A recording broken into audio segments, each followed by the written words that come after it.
Pain is something no one escapes. It arrives without warning, through loss, betrayal, failure, or loneliness. When pain hits, it feels personal, unfair, and overwhelming. But what if pain is not the end of the story? What if pain is actually the beginning of peace? In today's video, I will share a deep Buddhist story that shows how pain can become your greatest teacher. You will learn how to move from pain to peace, not by escaping suffering, but by understanding it. Stay with me until the end, because the final lesson will show you how to carry peace inside you, no matter what life throws your way. 1. The story of the broken pot. Long ago, there lived an old monk who walked every day to a river to collect water. He carried 2 clay pots tied to each end of a wooden stick balanced across his shoulders. One pot was perfect. The other pot had a long crack. The perfect pot always arrived full of water. The cracked pot arrived only half full. Every day, the cracked pot felt ashamed. It believed it had failed its purpose. After 2 years of daily trips, the cracked pot finally spoke to the monk. "I am sorry," the pot said. "Because of my crack, you lose half the water on the way back. I bring you pain and extra work." The monk smiled gently. "Have you noticed the flowers on your side of the path?" he asked. The cracked pot looked down and saw beautiful flowers growing only along its side. "I planted seeds there," said the monk. "Every day, your leaking water nourished them. Because of your crack, the path is full of beauty." The pot fell silent. Its pain had a purpose, the deeper wisdom. This ancient tale appears in various forms across Buddhist traditions, sometimes featuring a water bearer in India, sometimes a monk. The core teaching remains the same. What we perceive as flaws often become channels for unexpected beauty and growth. Our imperfections can water gardens we never knew we were planting. 2. Why pain feels so heavy. Pain hurts because we resist it. We say, "This should not have happened. Why me? I don't deserve this." But Buddhism teaches a simple truth. Pain is part of life. Suffering comes from fighting pain. When you resist pain, your mind tightens. When you accept pain, your heart softens. The Buddha never promised a life without pain. He promised a way to understand pain so it no longer controls you. The Buddha taught, "All I teach is suffering and the end of suffering." He didn't promise to eliminate pain. He taught us how to transform our relationship with it.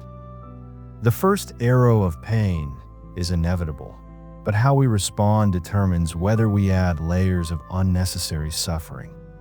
Pain becomes lighter when you stop treating it as an enemy. 3. The difference between pain and suffering. Pain is what happens. Suffering is what the mind adds. For example, losing someone brings pain. Replaying the loss again and again creates suffering.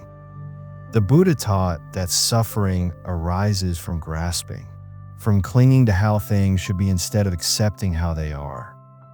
In Buddhist psychology, this distinction is fundamental.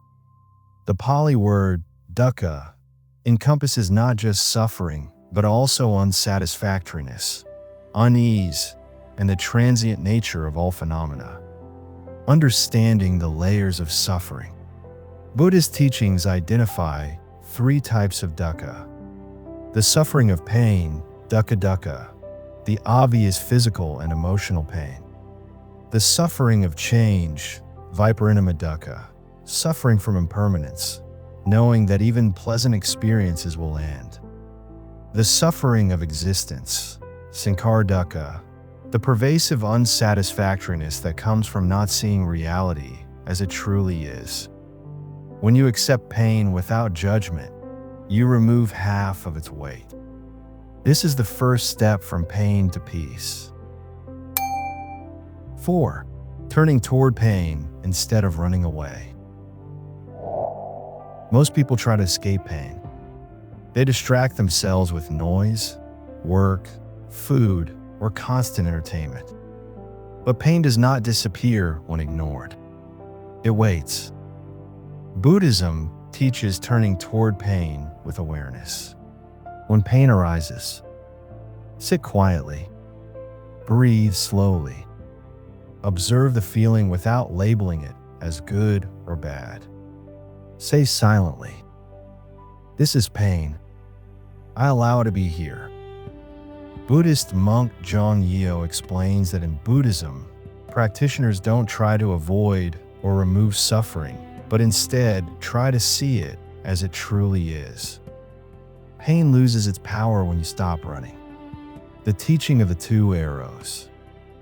The Buddha taught a profound lesson about how we multiply our own suffering. When touched with pain, an untrained person sorrows, grieves, and becomes distraught, feeling two pains, physical and mental, like being shot with two arrows.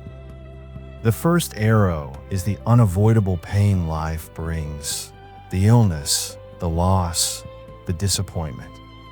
The second arrow is our reaction, the resistance, the why me, the catastrophizing, the shame. In life, we cannot always control the first arrow, but the second arrow, our reaction, is optional. Like the cracked pot, your wounds carry wisdom if you dare to look. 5. What pain is trying to teach you? Every pain carries a message. Pain can teach you what truly matters, where you are attached, how deeply you can feel, how strong you can become.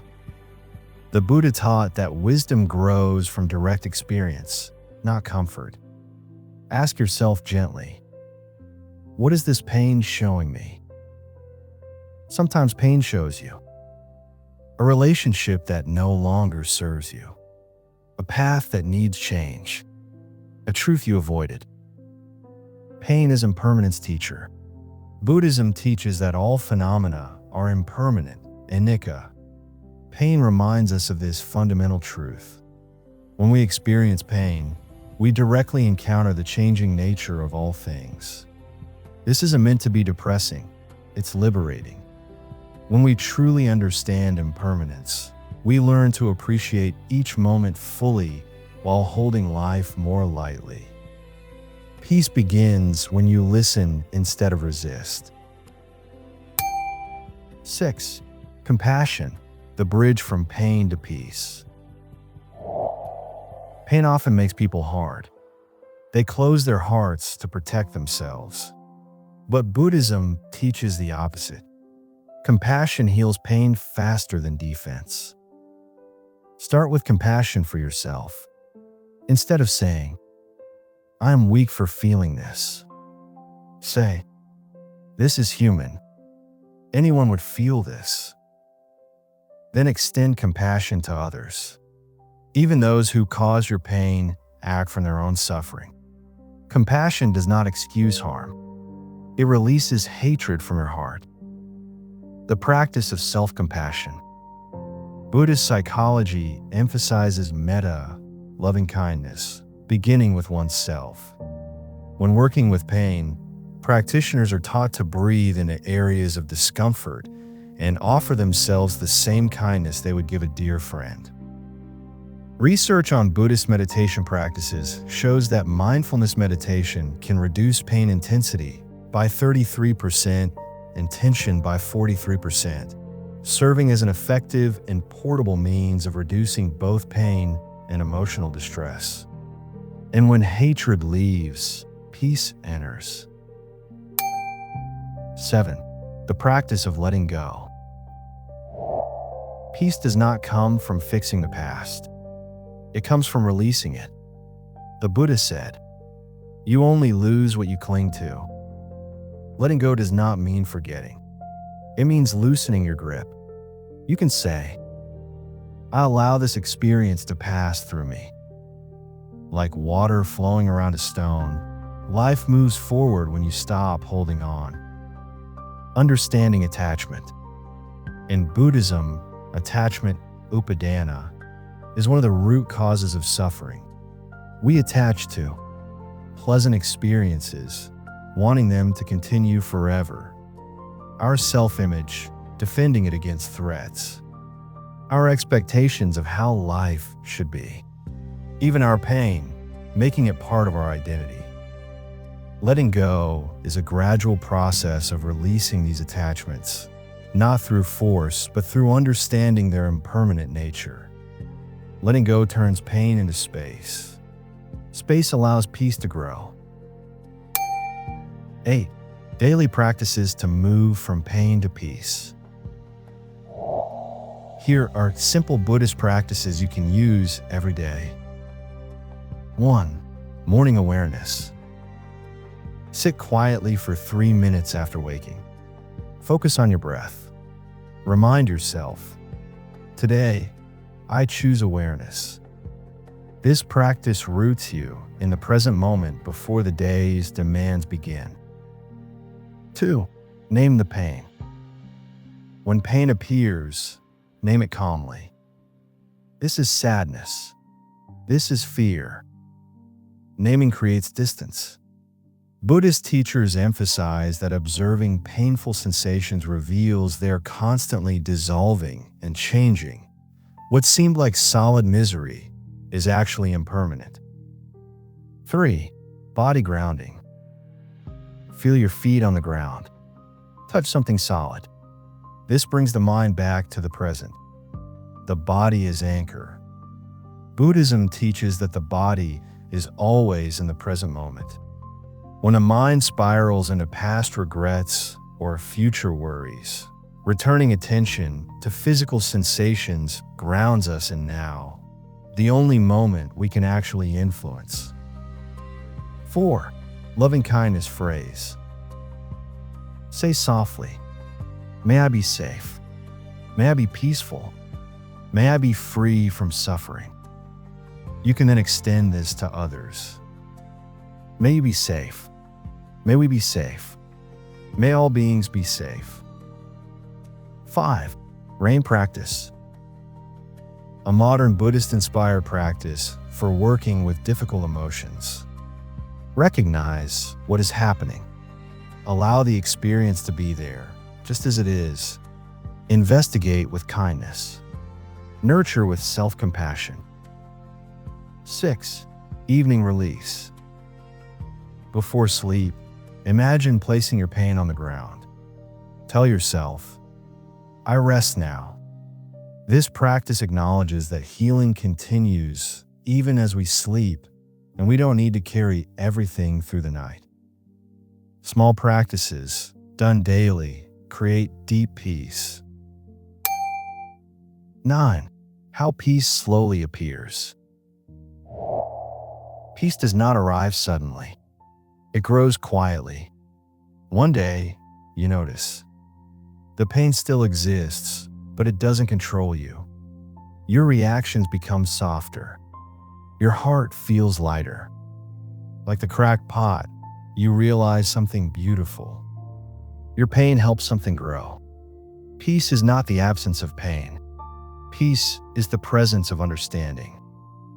The gradual path. Buddhist practice emphasizes patience. The Pali word for patience, kani, also means endurance and acceptance. Transformation doesn't happen overnight. Buddhist practitioners learn not only to accept pain, but to realize its impermanence, understanding that this too shall pass. You're not trying to eliminate all discomfort from your life. You're developing a different relationship with it. One where pain can arise and pass without creating a storm of secondary suffering. 10. Becoming a person who carries peace. When you walk the path from pain to peace, you change. You become more patient, more compassionate, less reactive, more grounded. Others feel calm around you. Your presence becomes healing. This is what the Buddha meant by liberation. Not escape from life, but freedom within it. The ripple effect. Buddhist teachings emphasize that personal transformation naturally extends outward. When we find peace within pain, we become a safe harbor for others in their storms, living proof that suffering can be transformed. Teachers by our very presence, not just our words. The Buddha taught that this transformation benefits all beings. Your peace contributes to the peace of the world. Your healing makes healing possible for others. Pain shaped you. Peace now lives through you. Final reflection, the gift hidden inside pain. Pain feels like punishment, but Buddhism shows us a deeper truth. Pain is not here to destroy you. It is here to awaken you. Like the cracked pot, you may feel broken, but your cracks allow wisdom to flow. If you sit with pain, listen to it, and treat it with compassion, it will slowly transform into peace. And that peace will never depend on circumstances. It will live inside you. The complete teaching. The Buddha's Four Noble Truths provide the complete framework. Life contains dukkha, suffering/unsatisfactoriness. Suffering arises from craving and attachment. Suffering can cease. There is a path to the cessation of suffering. This isn't pessimistic, it's profoundly hopeful. The Buddha didn't just describe the problem, he showed us the way through it. Your pain has already begun teaching you. Every moment you choose awareness over avoidance, compassion over hardness, acceptance over resistance, you're walking the path from pain to peace. The crackpot didn't stop leaking. It learned its leak was creating beauty all along. Your pain hasn't broken you. It's been watering gardens you're only beginning to see. Thank you for watching this video on BodhiRipple. If this Buddhist story helped you see pain in a new way, please like this video, share your thoughts in the comments, and subscribe to BodhiRipple for more wisdom that brings peace into daily life. Don't forget to watch our other videos for simple Buddhist teachings that help you stay calm, strong, and centered in a busy world. Remember this teaching. The Buddha taught that understanding pain transforms it. When you stop fighting your experience and start observing it with compassionate awareness, suffering begins to dissolve. Peace isn't found by eliminating all pain from life. Peace is found by changing how we relate to pain, by meeting it with wisdom instead of resistance, with compassion instead of judgment, with patience instead of panic. Until next time, remember, pain may visit, but peace can stay.